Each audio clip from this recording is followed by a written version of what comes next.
இது பந்தா காட்டுறதுக்கு இடம் கிடையாது. இங்கே வாய்ப்பு கிடைக்காம எத்தனையோ பேர் எவ்வளவோ கஷ்டங்கள் இருக்கிறாங்க. இன்னொன்று, இது நான் சொல்லாமா வேணாமான்னு தெரியல. பரத், நீ ஜெயிச்சிருக்க, ரொம்ப சந்தோஷம். வெளியே இத்தனை போஸ்டர்ஸ், இத்தனை ஃபோட்டோஸ், இதுவே லாஸ்ட்டாக இருக்கட்டும். இவ்வளோ போஸ்டர்ஸ், இவ்வளோ ஃபோட்டோஸ்லாம் வேண்டாம். நீங்கள் அடிக்கிற போஸ்டர் காசில் இன்னொரு கலைஞனுக்கு அவன் வீட்டில் ஒரு வேலை அடுப்பு எரியும். அதை ஞாபகம் வச்சுக்கோங்க. இங்கே நீங்கள் வேலை செய்ய வந்திருக்கீங்க, பந்தா செய்ய வரல. அதே மாதிரி எங்கள் கூட சக நடிகர்களுக்கு மரியாதை கொடுக்கணும், ப்ரொடியூசர்ஸ்க்கு மரியாதை கொடுக்கணும். எங்கள் அப்பா சினிமாவில் இருக்கிறனால நான் சொல்கிறேன், முதலாளிங்களுக்கு நம்ம மரியாதை கொடுத்தா முதலாளிங்க நல்லா பார்த்துப்பாங்க. எனக்கு ஒரு செக்கு, ஒரு டிடிஎஸ், ஒரு ஜிஎஸ்டி எந்த ப்ராப்ளமும் சுஜாதா மேடம் கிட்டே வந்தது கிடையாது. என்னோட ஃப்ரெண்ட் அண்ட் ப்ரொடியூசர் ஸ்பாட்டில் நான் நிறைய சண்டை போடுவேன், கதைக்காக தான் போடுவேன். எனக்கு என்னோட சாருக்கு என்னை பற்றி நல்லா தெரியும். அதனால் இங்கே நான் இப்போ உடனே ஹாஸ்பிட்டல் தான் கிளம்புறேன். இங்கே நம்ம எல்லாரும் ஒருத்தருக்கு ஒருத்தருக்கு உதவியாக இருப்போம். அண்ணன் சூப்பராக சொல்லிட்டாரு, ஆர்கே செல்வம்னா கரெக்டாக சொல்லிட்டாரு. இந்த பழைய சாக்கடையெல்லாம் கலர்றதுக்கோ, நீ யாரும் ப்ரூவ் பண்ணுறதுக்கோ இதுக்கெல்லாம் டைம் கிடையாது. இந்த நேரத்தில் இந்த இடத்துல சிவன் ஸ்ரீனிவாசன் சாருக்கு என்னோட மரியாதை, என்னோட வாழ்த்துக்களை தெரிவிக்கிறேன். அவரும் நல்லவர் தான்.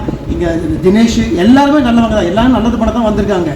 நீங்கள் பேசுகிறத கம்மி பண்ணிக்கிட்டு, பேச்சை ரொம்ப கம்மி பண்ணிக்கிட்டு வேலையை ஜாஸ்தியாக்குங்க.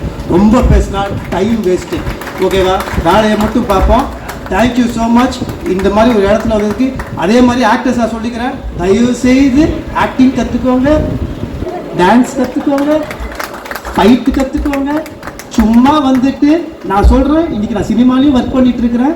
அங்கே இருக்க ஹீரோஸ் கிட்ட இருக்க பணிவிங்கல்ல போன வாரம் எனக்கு தெரிஞ்சு 35வது வாட்டி போய் கேப்டன் பிரபாகரனை போய் தியேட்டரில் பார்க்குறேன். விஜயகாந்த் சார் பேசின டைலாக்ல ஒரு கம்மா நம்ம பேசுவோமா? ஆனால் வாய் மட்டும் நம்மளுக்கு காது வரைக்கும் நீளுது.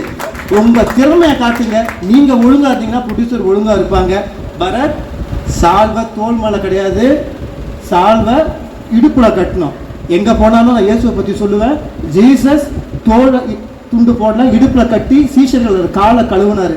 ஒரு நல்ல தலைவன்றவன் ரொம்ப பண்பாக இருக்கணும். இறங்கி வந்து சீஷர்கள் காலை கழுவுறதுனா நீ போய் லிட்டராக அந்த காலை கழுவ தேவையில்ல. நீங்கள் ஓட்டு கேட்கும் போது எத்தனை பேருக்கு ஃபோன் பண்ணி ஓட்டு கேட்டீங்க? அதே மாதிரி இந்த ஃபங்க்ஷனுக்கு கூட நீங்கள் எத்தனை பேர் கூப்பிட்டீங்கன்னு எனக்கு தெரியாது. அதுவே எனக்கு செம டோஸ் வாங்கினாப்புல. ஓகேவா? நீங்கள் இனிமேல் எல்லா நேரத்துலையும் எல்லாரும் வீட்டுக்கு முன்னாடி போய் நிற்கணும். நீங்கள் ஒன்றும் இங்கே எம்எல்ஏ எலெக்ஷன்லையோ எம்பி எலெக்ஷன்லையோ ஜெயிக்கலப்பா. நீங்கள் வேலை செய்ய வந்துருக்கிறீங்க. உங்கள் டைமை கொடுங்க. நீங்கள் நல்லா பண்ணுவீங்கன்னு நம்பிக்கை இருக்குது. உங்களுக்குள்ள ஒரு ஒத்துமை இருக்கணும், ஈகோ இருக்கக்கூடாது. இவ்வளோ நல்லவங்க, இவ்வளோ பெரியவங்க இருக்காங்க, இவனை கேட்டு முடிவெடுங்க. சீரியஸாக சொல்கிறேன், இந்த போஸ்டர், இந்த பேனர் இதெல்லாம் நிரந்தரம் கிடையாது. இந்த